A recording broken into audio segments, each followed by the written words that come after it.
Welcome to drivenmavens.com. My name is Arvin, and today's lesson we're going to be talking about using underlays to create a sketch. So here we go. What I've got here is a sketch that I had done previously. You can kind of see it very lightly in the background. Now there's been some arguments here that I always seem to be reading on Facebook when people are learning, like nobody should be using underlays, or nobody should be, quote, I guess, tracing, whatever you want to call it. This happens to be using my own work underneath as a means to just create or change some of the concepts or just some of the surfaces or the styling that I'm trying to present. So from that standpoint, first of all, there's nothing wrong with using your own work to do create different iterations of your work. I mean, that's how you save time when you get out in the industry.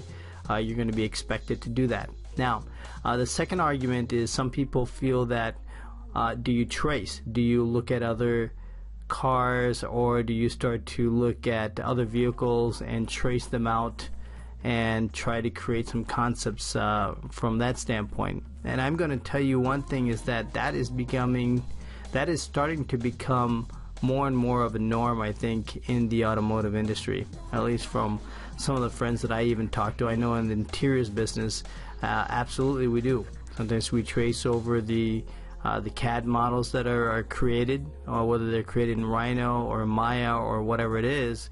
At the end of the day, you have a deadline to meet, and the faster you can create your concepts and the faster you can generate your ideas, then nobody really cares. And the second thing is just proportion and accuracy. You have to make sure that any concept that you are trying to create, especially if you're going to be giving it to a client, it's got to look real, or it's got to, at least proportionally, has to look correct. I know that if you're working on an interiors sketch, then starting freehand sketching, that's what they typically do when they're working out themes and things like that. But usually that doesn't really relate to a package. Nobody really. You get a little bit of a sense of scale, but that scale is not. It doesn't really relate to the actual vehicle that you're working on. So you may be working on, for example, a truck versus a car. Well, how do you determine what the package of that actual truck is? Because the vehicle interior space of a truck is completely different than a sedan. So those are the things people need to consider, and that's why sketching with underlays are really important. So what I'm doing here is I had as I had said before, I had a previous sketch, and all I'm doing is just starting to look at some of the character lines that I had before, and then I'm just sort of adjusting it. So I'm just drawing in or just dropping in lines, and this is just what you do when you're kind of experimenting. You're not really looking to completely refine everything. All you want to do is just start to generate some ideas.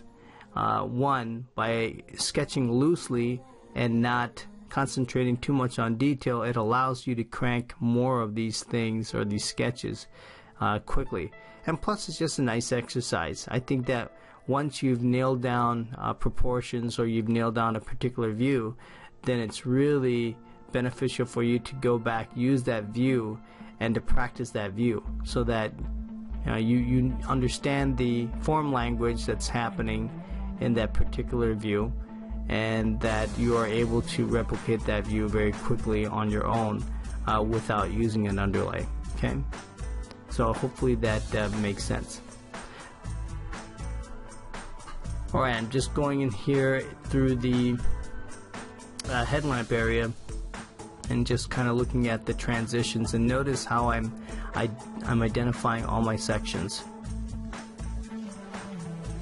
This is something that in any industry, product design or automotive, especially like I said in automotive, you really need to work a lot with sections.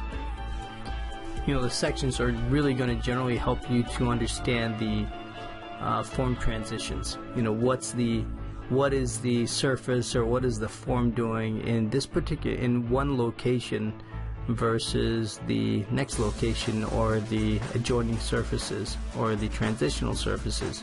So if you're looking at the hood, then you know, from the hood you may have a different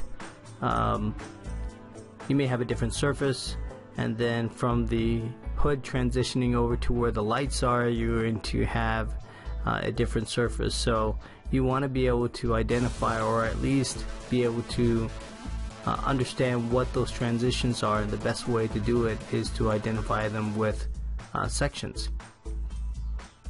So okay, I'm just kind of wrapping this thing up. I'm just going to add some darker lines, add some more value, and this should be it. So anyway, I hope you guys enjoyed this lesson. It was a quick one. So we will see you next time at drivenmavens.com. Have a good one.